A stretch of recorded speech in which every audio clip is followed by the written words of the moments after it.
Welcome to the art project. We're going to cover a method called prepare.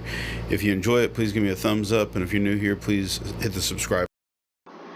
This is a step-by-step method for doing artwork in our AP Studio Art drawing class that I want you to use about every time. It is built around an acronym called PREPARE. PREPARE stands for Produce an Idea, Render Thumbnail Sketches, Expound on the Idea, Probe a Famous Artist, Assemble the Materials, Regulate your time, and Execute the Work of Art. The first 6 steps should be done in your sketchbook efficiently in one day and by no means no more than 2 class periods. In order to do this, the first thing that you need to do is produce an idea. Here are 4 ways that you can produce an idea. First, define the question, brainstorm, juxtaposition, and scamper.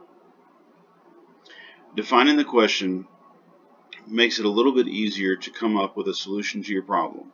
It's very difficult to come up with a solution to a problem if you don't even know what the problem is. So you're going to start out by coming up with a question that you can answer. Then you're going to brainstorm. Now you can skip the question making part if you already have a question or if you already have a task to complete. Then you're going to brainstorm. This is an age-old technique that people have used to write, to cook, to engineering problems, all sorts of things, and you can use it in the art classroom. Juxtaposition. Juxtaposition is placing 2 or more unrelated things together into the same context. In this way, you create sort of a story in the mind of the viewer. It has been used for a long time as well, especially among surrealists. And then the last method of idea generation is another acronym called SCAMPER. And SCAMPER stands for a few different verbs that can be used to alter your work or come up with a brand new idea. We'll talk more about this later on. The second part of prepare is to render some thumbnail sketches. You've come up with an idea. Now it's time to put those ideas on paper. We're not quite ready to do the canvas. We're not quite ready to do the drawing paper, but we are ready to go into our sketchbook and come up with some ideas based on the overarching idea that we already have. So we're going to render some thumbnail sketches. These should be done fast, less than 5 to 10 minutes, and there shouldn't be a whole lot of detail. Again, artists in the past have used this. This is a drawing by Vincent van Gogh, and this is a drawing by Edgar Degas, and this is a drawing by Andy Warhol. Next, you're going to expound on that idea, on those thumbnail sketches that you have. In writing and around your thumbnail sketches, you're going to fill the space with notes, color scheme ideas, collage materials onto it, write out the meaning that you have for the work of art. What does it really mean to you? And maybe even the size of the final piece, what you're thinking about in terms of size. Here are some examples of some thumbnail sketches and some expounding on the idea around the thumbnail sketches. And the next thing you're going to do is probe other artists. Now, this is not something that you have to do every single time you do a work of art when you leave my class. Obviously, when you are out of school and you can do your work on your own, you might forego this part altogether. But in the name of learning, in the name of understanding other people's ideas and ideas from other cultures, I expect you to probe other artists. The word probe here means to research. Look at other artists and find out about them and what makes them tick, and find some of their works of art that you appreciate, that you like, or even works that you hate, and glue those into your sketchbook along with answering the following questions.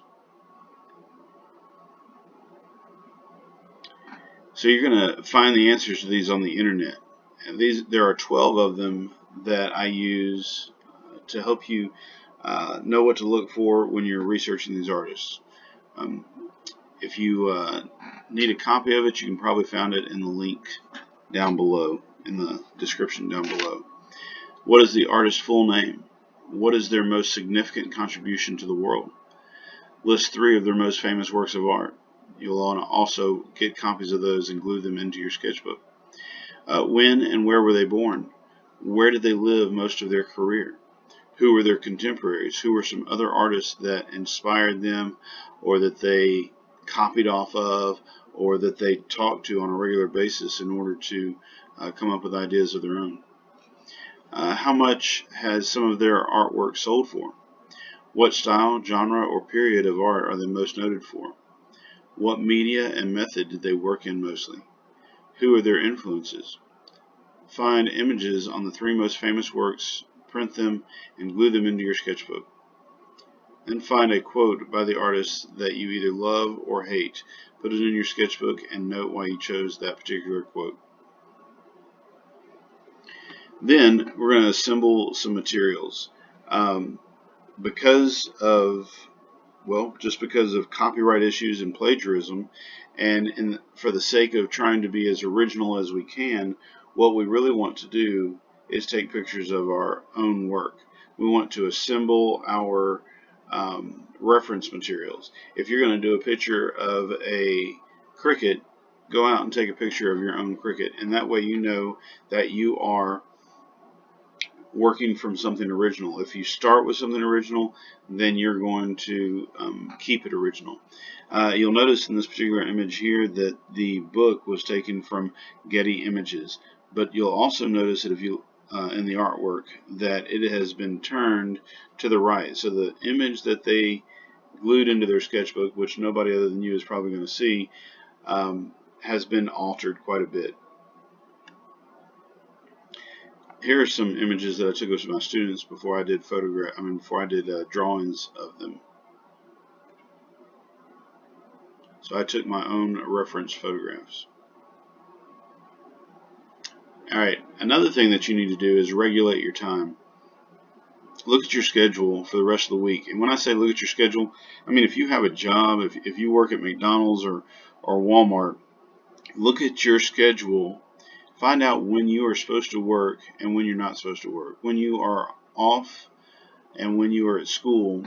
When you're doing football, when you're doing basketball. Look at your schedule and work into those empty spots. And there are empty spots. Work into those empty spots time to work on your artwork at home as well as in class. Here's an example of a student planner. Also, I'm going to make one that I will give to you that you can do this with, and you can glue it into your sketchbook, and if you need a copy of it, you can find it also in the description down below. And then last but not least, execute the work. This is where you're going to take all those ideas, all of that work you just did in your sketchbook, and you're going to put it to good use, and you're going to create your work of art, which you are then going to turn in to me at the end of the week or on the due date. So thanks for watching. If you enjoyed it, give me a thumbs up. If you can use it, share it with your friends. Please subscribe to my channel if you haven't already. And if you got any ideas, questions, comments, ways that you can make this process better, please feel free to leave it down below in the comments. Thank you.